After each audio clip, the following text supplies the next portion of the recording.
प्यारे बच्चों, जय हिंद। बच्चों, class 8th subject science, lesson first, cell, part 8।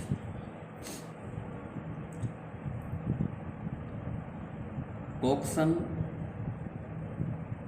While spraying वेडिसाइड्स।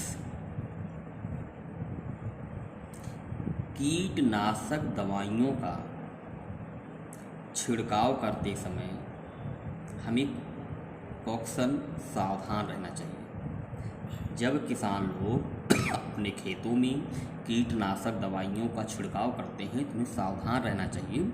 उन्हें अपने सावधानी में क्या क्या करना चाहिए वो नीचे देखें आप। Farmers should cover their nose and mouth with a piece of cloth when they spray।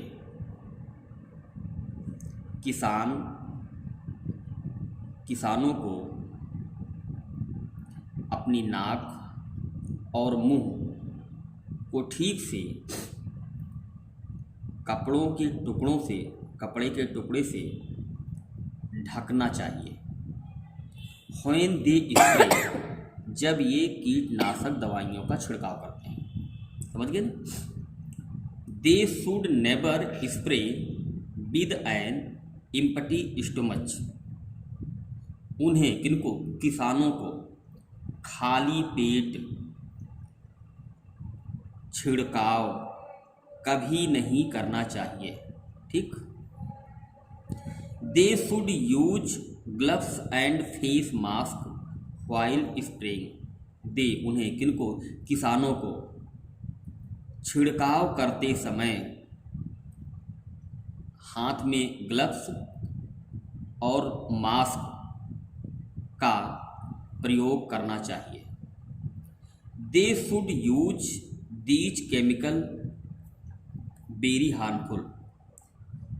They should use these chemical, वह जिन रसायन का प्रयोग करते हैं इन रासायनिकों का प्रयोग बहुत सावधानी पूर्वक करना चाहिए।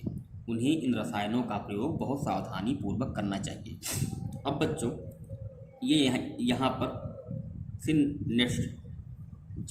Next topic harvesting. बच्चों, फसलों को काटना हार्वेस्टिंग कहलाता है, समझ गए।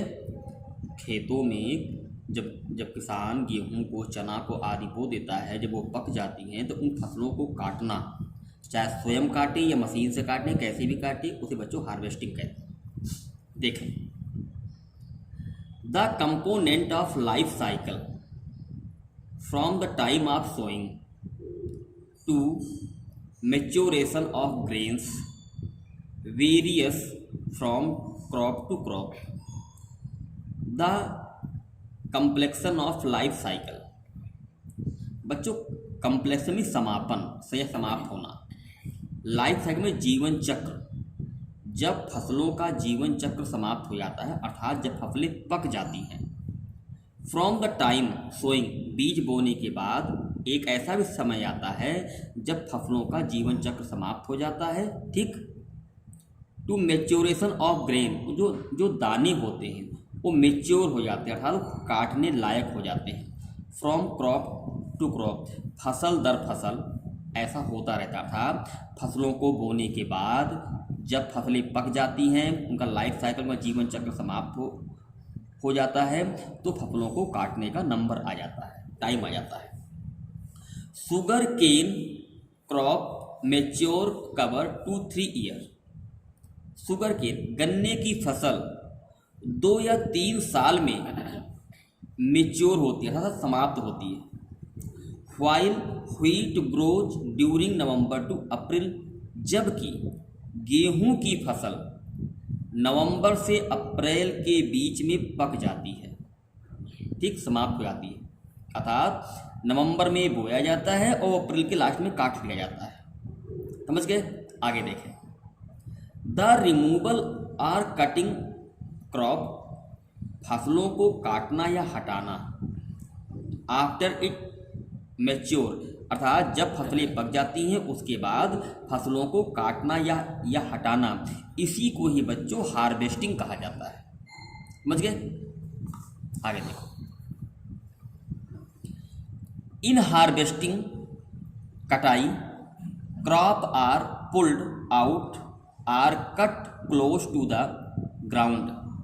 कटाई में क्या होता है, फसलों को काट करके पास में ही जमीन पर रख दिया जाता है। It usually takes 3 to 4 months for a cereal crop to mature. Cereal crop मतलब गेहूँ, चावल, चना, इनको बाजरा, गेहूँ, चावल, बाजरा, इन सबको बच्चों सीरियल क्रॉप कहते हैं। सीरियल फसलें 3 या 4 महीने में सामान्यतः मैच्योर हो जाती हैं, अर्थात काटने के लायक हो जाती हैं, पक जाती हैं। Harvesting in our country is either done manually by sickle or by machine called harvester. Harvesting in our country, हमारे देश में फसलों की कटाई, इज या तो मैन्युअली शारीरिक रूप से हंसिए के द्वारा या मशीन के द्वारा कटाई होती है। मशीन के द्वारा कटाई को हार्वेस्टर कहते हैं। मशीन से जो मशीन फसलों को काटती है बच्चों, उसे ही हम हार्वेस्टर कहते हैं। इन द हार्वेस्टेड क्रॉप, कटी हुई फसल, the grain seed need to be separate from the chaff. Grain seed, अनाज और दाने को सेपरेट, अलग करना, फ्रॉम द चाप, भूसे से, अर्थात हार्वेस्टर जो फसल होती है वो भूसे को और दाने को अलग अलग कर देती है। सेपरेट मीन्स अलग अलग कर देना। This process is called threshing. इस प्रक्रम को थ्रेसिंग कहा जाता है, अर्थात गेहूं काटने की वह मशीन जो गेहूं को अलग करती है और भूसे को अलग करती है। ठीक, वो काटती भी जाती है, भूसा अलग होता जाता है और गेहूं या दाना अलग होता जाता है। इस प्रक्रम को बच्चों हम थ्रेसिंग कहते हैं। चाप मीन्स भूसा। दिस भूसा या भूस, जिसे आप यहाँ पर दिल्ली में लोग भूस बोलते हैं। This is carried out with the help of combined harvester, अर्थात ये कंबाइंड हार्वेस्टर संयुक्त कटाई मशीन के द्वारा ही ऐसा किया जाता है। Figure 1.8 show combine which is in fact combined harvester thresher. इसमें ये देखिए, ये मशीन है, इनमें थ्रेसर भी एक काटती भी है और भूसे को अलग करती है, गेहूं को अलग करती है। देख रहे हैं आप, ये हार्वेस्टर मशीन है। ठीक बच्चों, ये कंबाइंड है। ठीक, आगे देखें। Farmers with small holding of land to the separation of grain and chaff by winnowing. बच्चों, ये बिनोइंग मशीन है, देख रहे हैं आप, ये बिनोइंग मशीन है। इसे एक जगह जमीन में गाड़ दिया जाता है। इसमें गेहूं को डाला जाता है, मतलब गेहूं के पौधे को। तो इसमें ये मशीन क्या करती है, गेहूं को, भूस को बाहर फेंक देती है और दाना नीचे गिर जाता है। ठीक बच्चों, इस प्रक्रम को बच्चों हम बिनोइंग कहते हैं। ये बिनोइंग मशीन है, समझ गए। You have already student in class 6। आप 6th क्लास में भी इसे पढ़ चुके हैं कि ठीक से ना पढ़ने का आपको समझ में नहीं आया उस समय।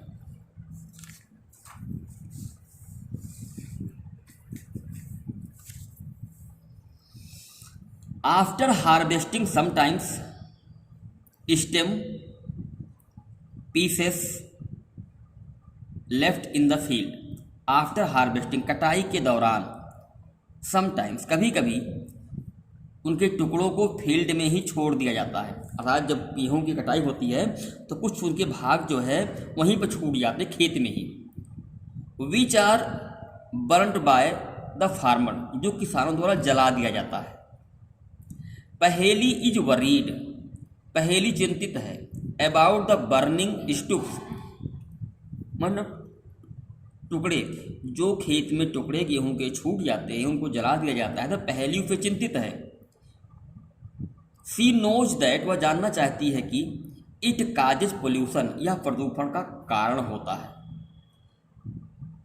It may change the damage the crop lying the field